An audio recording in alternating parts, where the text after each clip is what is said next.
some of the challenges we've had with our pediatric population are children who've just gone for a general anaesthetic. They've had a tunneled catheter or a PIC inserted, and 5 minutes later, returning to the ward as they're waking up, they pull it out.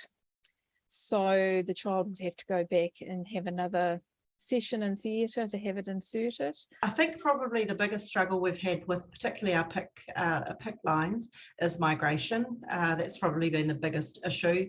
We were getting patients through the PIC service that have had multiple insertions because a line's migrated.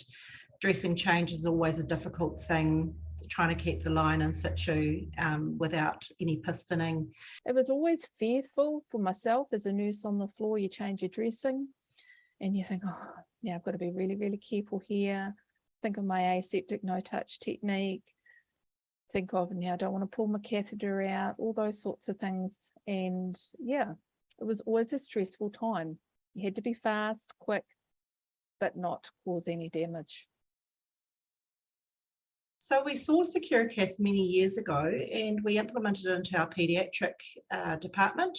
Paediatric anaesthetists started using it for their lines.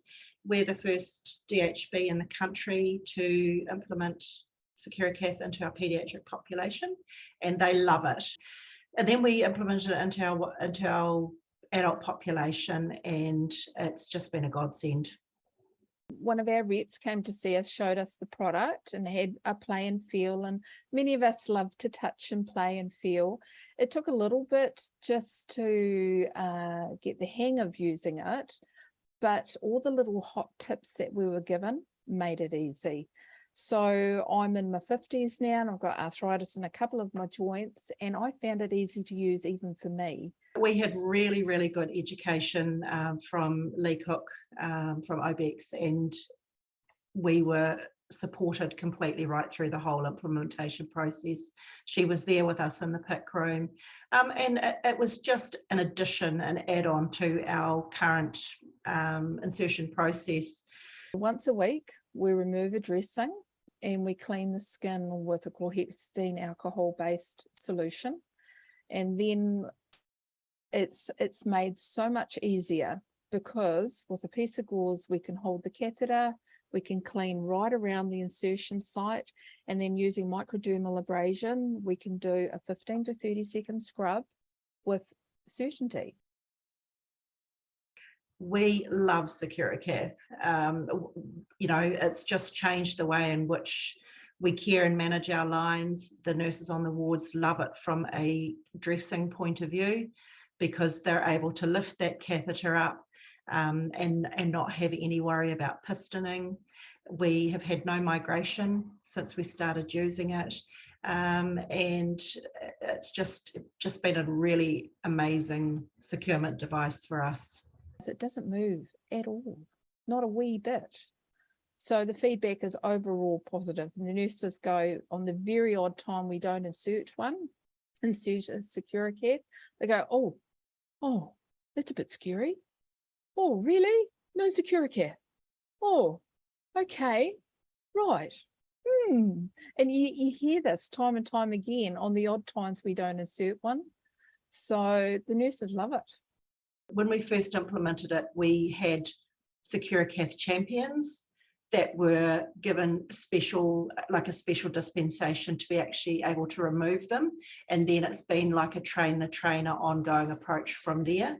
So we didn't have non-trained nurses removing the SecurAcath because there is a little bit of a knack to it. We know that anecdotally our eclampsies have reduced, and the insertion sites, you can actually see that they're healing. So the pistoning that goes in and out has stopped, and that definitely has reduced our infection rates. Our hematology patients, those who are neutropenic, we've had less PIC catheters removed with the concern that they may have eclampsia, because our consultants are aware that SecurAcath has stopped that pistoning action, and they believe it has made a difference. Popping in a PIC insertion is a noxious procedure for patients. having to come back to have another PIC because a PIC has migrated is not best use of money, time, patient comfort, patient trauma. The only way that we can keep our lines in and secured safely is to have a SecurAcath. Was just like, wow, it's just made our whole care and management of our lines just so much better. Like, we would never go back to not having SecurAcath.